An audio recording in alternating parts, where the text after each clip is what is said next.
స్థానిక ఎన్నికల్లో పోటీ చేస్తున్నటువంటి అభ్యర్థులకి మా చిన్న సందేశం.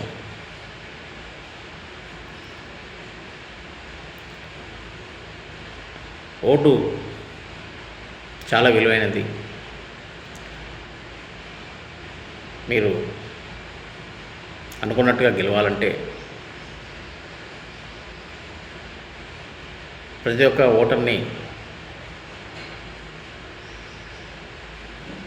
కలవాలి. ఒకటికి 4 సార్లు కలవాలి. నువ్వు చేసేటువంటి అభివృద్ధి కార్యక్రమాలు ఏవైతున్నాయో వాటిపైన మీరు వాగ్దానం చేయాలి. ఇంతవరకు చేసినటువంటి అభివృద్ధిలో ఏది తగ్గిందో దాన్ని చూపించండి ప్రజలకి. అక్కడ అభివృద్ధి చేస్తానని మాట ఇవ్వండి.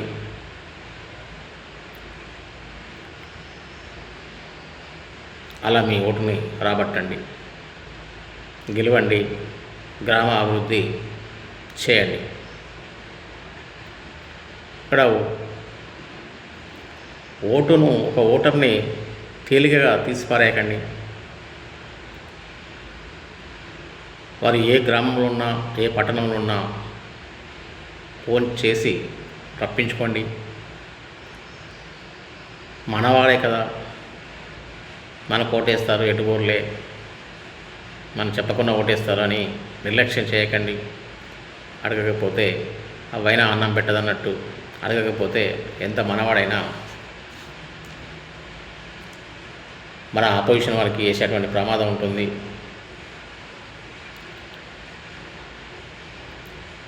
వేరే వారైనా మనకు వేయరు, రాజకీయంగా మనకు వైరుధ్యం అనుకున్నప్పటికైనా తనను ఒక 4 సార్లు కలవండి, 5 సార్లు కలవండి, 10 సార్లు కలవండి. ఖచ్చితంగా మన మీద అభిమానాలు ఖచ్చితంగా కలుగుతాయి. మనవాడు కాదు అని అనుకోవడం కాదు, మనవాడిగా మనం చేసుకోవడానికి ప్రయత్నం చేస్తేనే మనకు తన ద్వారా ఓటు లభిస్తుంది. కాబట్టి ఎవరిని తక్కువ చేయకుండా, రాజకీయ వైరుధ్యం ఉన్నప్పటికైనా మనము తనను ప్రేమతో, అభిమానంతో ఓటు వేయించుకోవాలి. మన వాళ్ళే అయినప్పటికైనా 1కి 4 సార్లు వెళ్ళి ఓటు వేయమని ప్రాధేయపడాలి.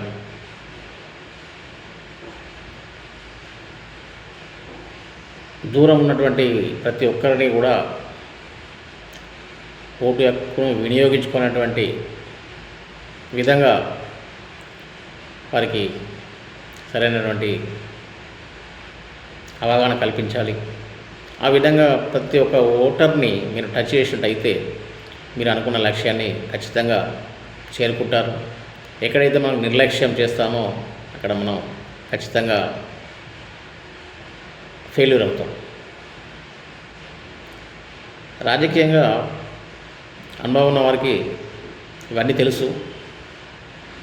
అయినప్పటికీ మా చిన్న సజెషన్ ఏంటంటే, ఒక్క ఓటు తేడాతో ఓడిపోయినటువంటి వాళ్ళు, గెలిచిన వాళ్ళు చాలా అక్కడక్కడ కనబడుతున్నారు. మనం చూస్తూనే ఉన్నాం. ఆ ఒక్క ఓటు విలువ చాలా విలువైంది. 5 సంవత్సరాల మన రాజకీయ జీవితం వెనుకబడేటువంటి పరిస్థితి ఒక్క ఓటుతో.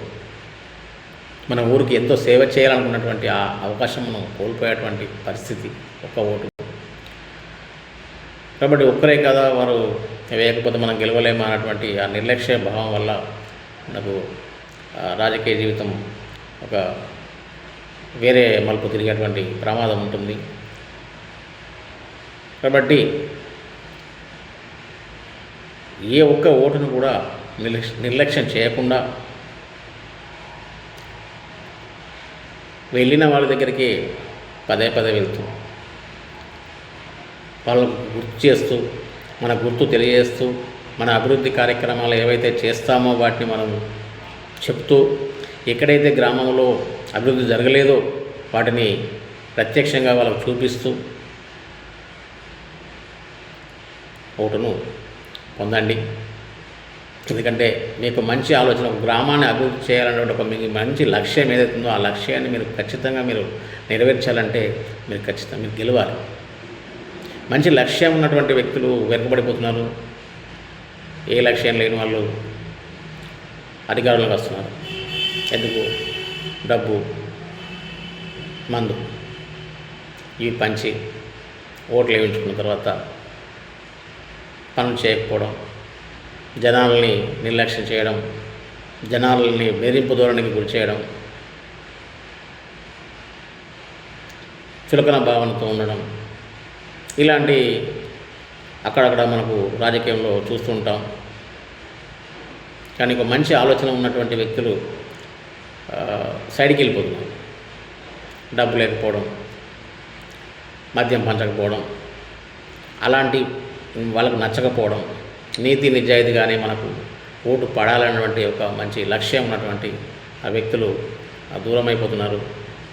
కాబట్టి ఏదైతే మీకు ఒక మంచి ఆలోచన ఉందో, ఒక మంచి లక్ష్యం మీరు ఎంచుకున్నారో, ఎలాంటి ఫ్రాడింగ్ లేకుండా రాజకీయం చేయాలి, ఎలాంటి ధోరణి, భయపెట్టే ధోరణి లేకుండా అందరి సమాన స్థాయిలో పాలన చేయాలనుకోండి, మీకు లక్ష్యం ఏదైతే మీ మనసులో ఉందో దాన్ని నెరవేర్చాలని మీకు అనిపిస్తే మీరు ప్రతి ఒక్క ఓటర్ని మీరు టచ్ చేయండి. ఖచ్చితంగా మీరు గెలుస్తారు. ఓటర్ లిస్టు మీ దగ్గర పెట్టుకోండి. మీ 1000 ఓట్లు ఉన్నాయా, 500 ఓట్లు ఉన్నాయా, అవన్నీ కూడా మీరు ఒక్కొక్కరిని ఖచ్చితంగా టచ్ చేయండి. మీరు 100% మీరు గెలుస్తారు. గెలిచే అవకాశాలు ఉన్నాయి.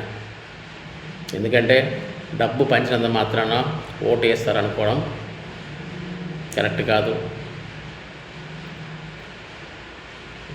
మద్యం సేవించినంత మాత్రాన ఓటేస్తారని కూడా కరెక్ట్ కాదు. ఉండొచ్చు కొంతమంది, కానీ ఓటర్లు కూడా నిజాయితీ పరులు ఉన్నారు.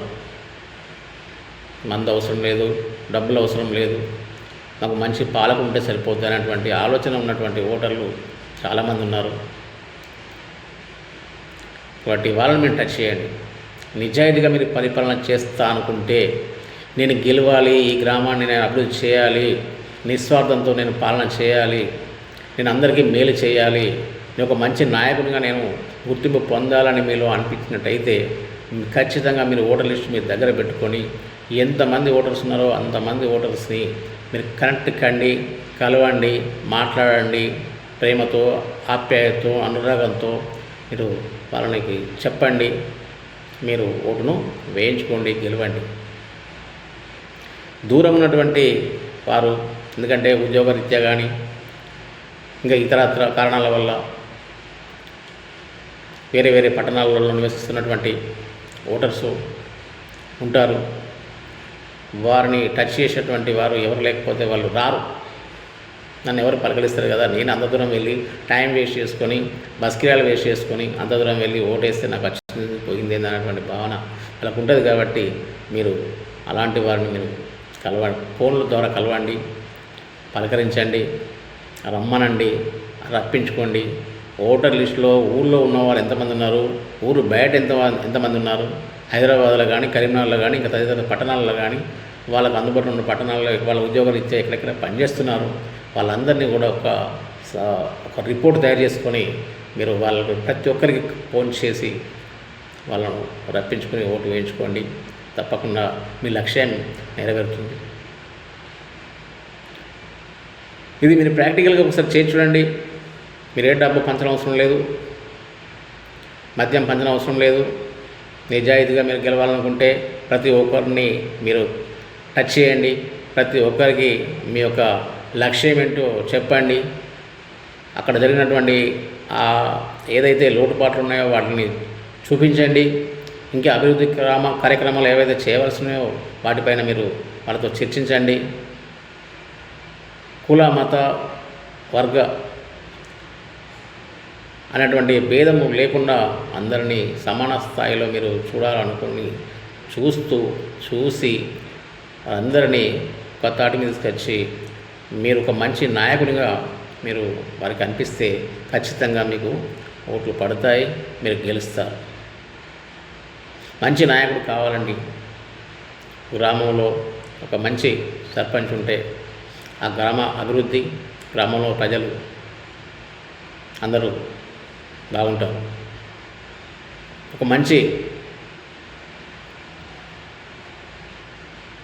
ఎమ్మెల్యే ఉంటే ఆ నియోజకవర్గము, ఆ ప్రాంతం మంచి అభివృద్ధి జరుగుద్ది. అంటే మంచి వాళ్ళు, మంచి నాయకులు గ్రామానికి అవసరం, ఒక నియోజకవర్గానికి అవసరం, ఒక రాష్ట్రానికి అవసరం, ఒక దేశానికి అవసరం. ఇది అందించవలసింది ఎవరంటే ఓటర్లు. మంచి నాయకుడిని ఈ దేశానికి అందించవలసింది ఓటర్లు మాత్రమే. ఎగ్జామ్లు రాసేది కాదు. ఓటర్ నిర్ణయం. ఓటర్ల లోపల రకరకాల భిన్న అభిప్రాయాలు ఉంటాయి, భిన్న భేదాలు ఉంటాయి. కాబట్టి వారు ఎవరికి వేయాలి అనేటువంటి ఆలోచించి నిర్ణయం తీసుకుని వేస్తారు. మరి ఇలా ఓటు శాతం అనేది ఎక్కువ ఉంటే గెలవడానికి, మన లక్ష్యం గెలవడానికి అవకాశం ఉంటుంది.